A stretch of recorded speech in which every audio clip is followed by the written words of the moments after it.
Mga idol, good morning. Meron tayong bago dito. Black ni Click 125.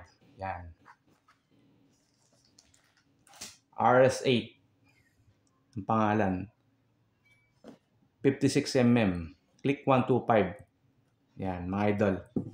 Ito yung mga kasama niya, mga idol. Yung dalawang gasket. Sa baba, tsaka sa taas. Tapos ito yung piston. Nandito yung pin. Nilagay ko na, mga idol. Tapos yung mga lock niya, nandito. Kabilaan. Flat piston, mga idol. Tapos meron siyang 56 nalagay dito. 56mm. Bali yung stock ng black ng Click 125 natin ay 52.4mm. Ganun siguro. O kaya 53.4. Ganun. Ito yung ring. Yung mga idol. Rick yung pangalan. Tapos ito yung black ni RS8. Yan. Ganda ng quality, mga idol. Malinis yung pagkagawa. RS8. Yan. Mga idol, steel to, steel. Bakal sa looban. Steel. Nakabalot siya ng alloy. Dito. Aluminum, mga idol. Yan. 56mm. Hindi siya medyo mabigat sa makina. Hindi siya medyo mabigat. Kayang-kayang start to, sigurado. Kasi medyo konti lang yung dinagdag, mga idol. Yan. Tapos lagyan ko ng marking dito, yung inuupuan ng gasket niya, medyo hindi siya yung pantay, mga idol. Pero kita pa naman yung mga butas, halos nagpas kalahati pa. Tingin ko hindi na ako magano dito. Hindi ko nasisirain to, mga idol. Tsaka to, hindi na. Kasi mababa lang naman yung pagka-born niya eh.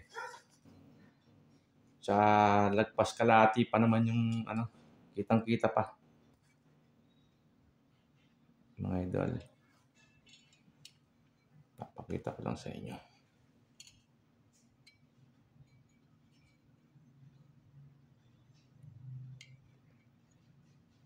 Yung dito, idol, kitang-kita.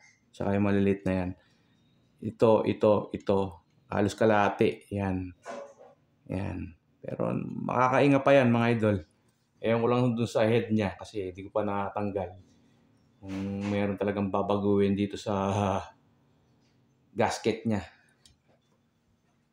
Water gasket ba to tawag?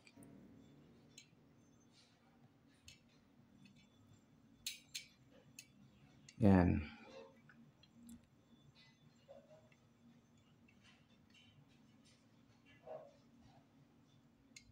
Yan, halos kita pa, mga idol.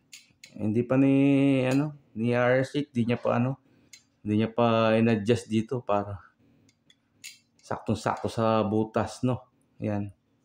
Marami pa siyang upuan. Kung magtatabas tayo, idol, konti lang, dito.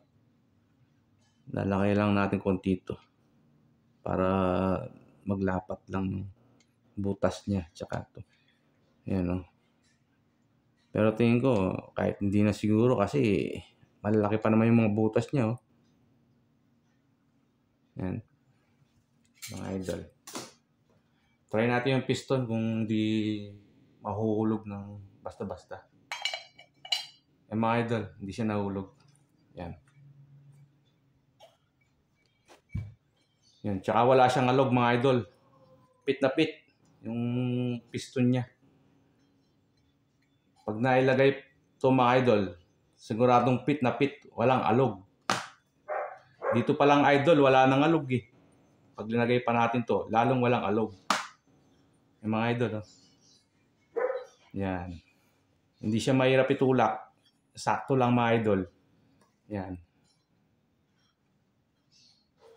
Kaya ng makina natin to kasi konti lang yung dinagdag.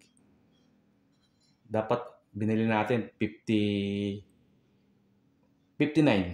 Eh, ang problema, mag-ano pa tayo dun eh. Magpo-port pa tayo ng head. Eh, ayaw ko naman i-port yung head ko. Gusto ko i-stock. Para pag binalik natin sa dati, yung stock na black, okay pa rin. Yan mga idol, oh. Eh, gusto ko lang siyang lumakas. Siguro kahit konti mga idol, madadagdagan yung top speed dito. Ganda ng quality ng pagka-bore niya mga idol, oh. Saktong-sakto yung piston. Saktong-sakto mga idol, oh. Sakto, oh. Saktong-sakto. Tapos meron tayong ano dito, super cam mga idol. Yan. Yan. Click 125. Bolt on power. Yan. Ito mga idol. Kaso wala pang bearing. Tsaka yung mga parts niya dito. Order pala ako sa Shopee. Ang lalagay natin bearing mga idol, original. Para tumagal yung makina. Yan mga idol. RS8. Super cam. Ito yung mga clearance mga idol. Tsaka yung lip niya. Nakalagay dyan. 4.8. Yan o. 4.8 yung exhaust. Yan mga idol. Tapos yung intake 5.2. Yan mga idol. Ito yung mga clearance niya mga idol.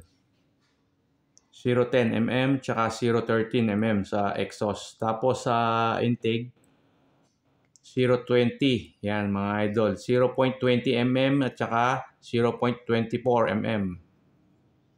Yan mga idol, nakalagay dyan. May manual na to. Hindi na tayo magkakamali pag linagay natin tong super cam. Yan mga idol. Bibidyo natin to pag nailagay na natin. Tapos, ano pa to? Smoothing pa natin to mga idol bago natin mapatakbo na mabilis. Ano mga idol, hanggang dito na lang. Maraming salamat.